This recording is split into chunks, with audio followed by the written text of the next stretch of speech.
My point is that I don't believe that the artifacts are as precise as you believe they are. Respectfully, based on the evidence that I've seen, I would say that they are not as precise. And I have a lot of photos to demonstrate that idea. I mean, you can look at the outside of the boxes, the inside of the boxes, the corners. There's been multiple teams of people in the Serapeum, for example. There's photogrammetry results from a guy called Martin Marcis or something of that nature from Slovakia. Maybe you've seen his work as well, analyzing even the faces, the geometry in the faces. There's deviations up to like half a centimeter sometimes based on, say, the geometry of the cheekbones. The core 7 from Petrie, I believe it's not a spiral groove, a continual spiral groove. I think it's a bunch of disjointed lines with a spiral tendency. And there's some fantastic work like from a channel called Night Scarab. Have you guys seen his work? He Yeah. analyzes it Mhm. very deeply. Mhm. We could go on for hours discussing the Yeah, but details, but yeah, I'm just trying and to I know summarize. you've already gone on for hours, and I appreciate that. Um, the I've seen all the videos and the photographs of the that you took, or somebody took in the Serapeum. Did you take any measurements yourself, or were No, you we just did not. asking other people? Okay, so the couple of things I have to say about that is that I agree with you. Uh, the uh, the boxes in the Serapeum are not as precise as what that photograph that I took, the photograph of me, seemed to imply.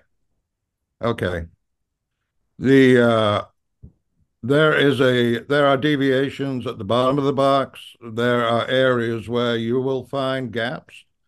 Uh, the we don't know what the manufacturers or the customers' requirements were when making the box. I mean, as a manufacturer, we have to have requirements in order to work with tolerances that are acceptable. It seems to me that there are that what we would consider to be micron precision was not required throughout the entire box. Maybe at the top, but and also maybe just on the inside. So, granted, it is what it is.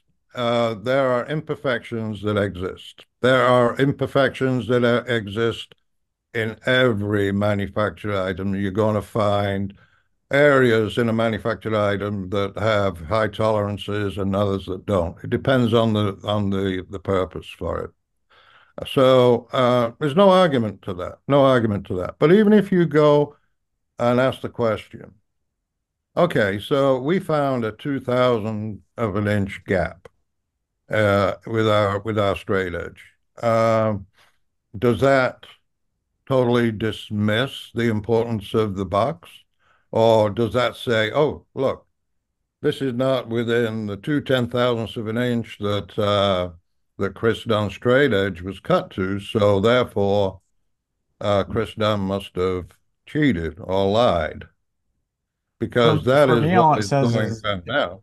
for me, all it says is that the ancient Egyptians were really good at working with stone. I mean, it doesn't have to Yes, be and anything what more than I'm that. saying is that you are what is failing. We are failing to address when we evaluate these artifacts is a range of metrology instruments that will be necessary um, to bring them to the condition that they are now, as imperfect as they may be in places, and that the outside of the box is not as important as the inside of the box. So, it's kind of like we have granite surface plates at Danville Metal Stamping. If we had a guy, we have specialists that come in and resurface our surface plates. These are what we use them as datums for measuring precise parts.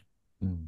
So if we had a guy come in to resurface a surface plate and inspect it, and he spent an hour or so inspecting the outside of the surface plate, putting a square on the corners, looking at the underside of it, we would assume that he didn't know what he was doing and wasting time.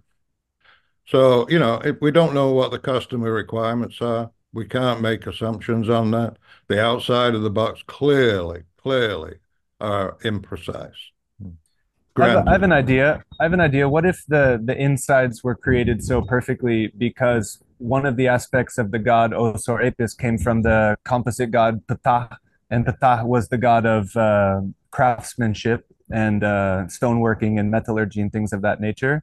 What if they wanted the bulls to be buried inside of a box that was so remarkably well crafted that that was simply it? Like maybe there doesn't need to be any hermetic seal or any high technology or crystal growing or anything extraordinary, but simply an Occam's razor approach could say, okay, look at all the evidence. There's all these stelae describing the burial of bulls. Maybe they just wanted to consecrate these burials to their god, the most sacred god in history for them. And this went on for over 1,000 years. And what if they just made those boxes so remarkably well crafted as a spiritual and religious purpose and had nothing technological to do with it at all? Are you open to that idea?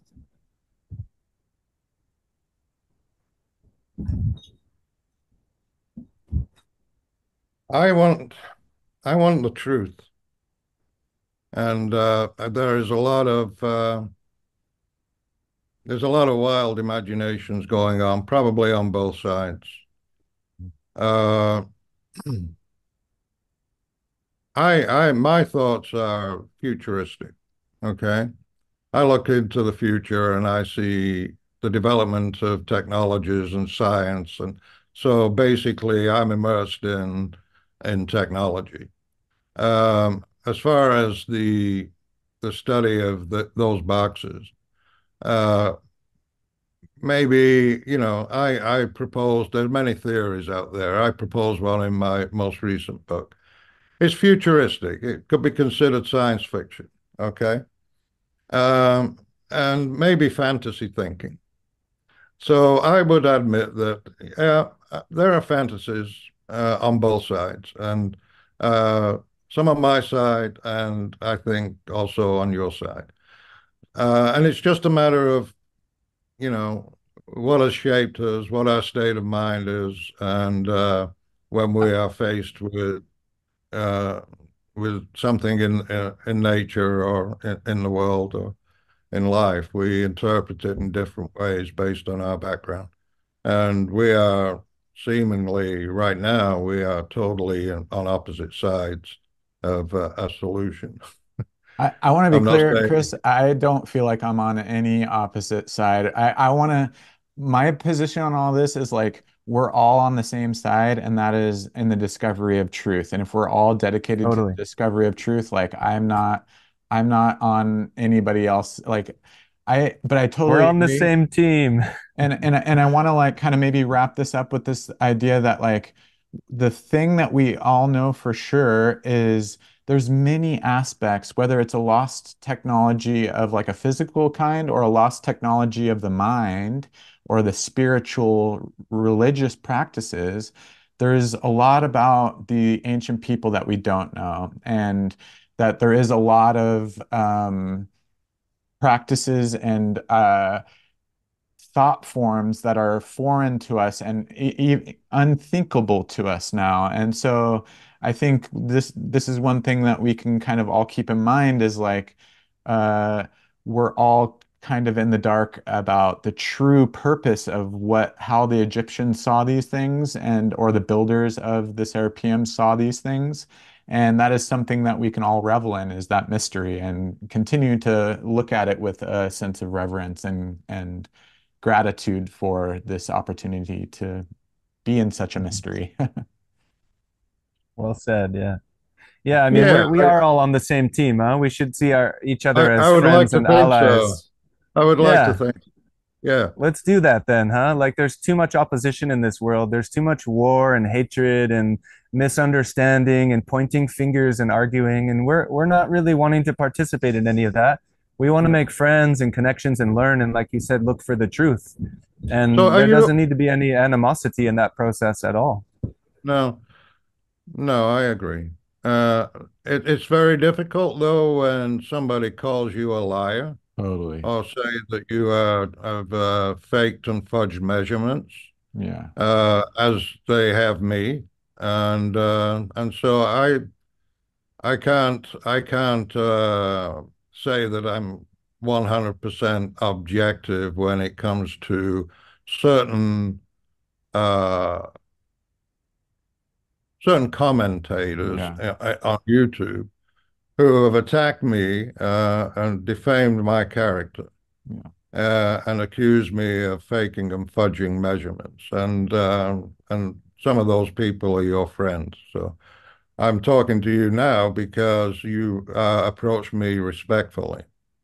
Uh, and you have not insulted me in your videos, and you are complimentary in your videos. So you do have a certain honesty that I thought that I could work with. Yeah. Now, I have to say, from a philosophical perspective, I am a great believer in Cartesian philosophy. So the physical evidence, the material science, the measurements are everything. Data is everything. So the more data we get, the better off we're going to be. Yeah. And no, it's yeah. You it's good for us to challenge each other and to stress a point of view. I think it makes it has certainly in my path it has caused me to look for more evidence or be a little more diligent in uh, how I explain things. And I have to confess that as an engineer, and and I think actually Ahmed is a lot better at this than myself. Is a very, very kind individual. He comes off as very kind. I can come off as being a grouchy old man. Um, you know, but but I also recognize too that engineers um, may not necessarily explain everything completely, and it takes many, many years. It took me many, many years to learn what I know, and I can't convey that in a YouTube video. Yeah. Um, and I wrote my book for engineers, and if I had gone into some of the more basic and fundamental principles of engineering, they would have assumed that I was patronizing. So, in fact, there was one the guy, and he was a he was a tool and die maker, and it was on on the Ramsey statue, and he said that. Um, He said, "Oh, well, why did you spend three chapters on that on Ramses? I got it in the first chapter. You didn't have to keep going on and on about it." And yeah, I was passionate. And so, the thing is now is that yeah, you notice a certain perfection in something, you say, "Hey," you point out the perfection. And somebody else comes along and say, "Oh, wait a minute, I've measured it. It's not as perfect as you say it is." The question is that, okay, so how do you resolve those issues? And in manufacturing, you have differences of opinion all the time. I worked for 28 years on the shop floor, so I was making products, making parts, tools, dies, machine building, you name it. And all the time there was disputes on what was precise or whether a part measured one way or measured another way. Sometimes you would have to resolve those issues by bringing in a customer sometimes to make a call because things would get rather contentious. So there's always dispute. There's always conflict. The question is, how do you address it? And when I say conflict can be seen as a negative thing or it can be seen as a positive thing, we hope that following this, it will be seen as a positive thing. Yeah. Maybe we can, yeah, bring down the temperature and clean up the internet.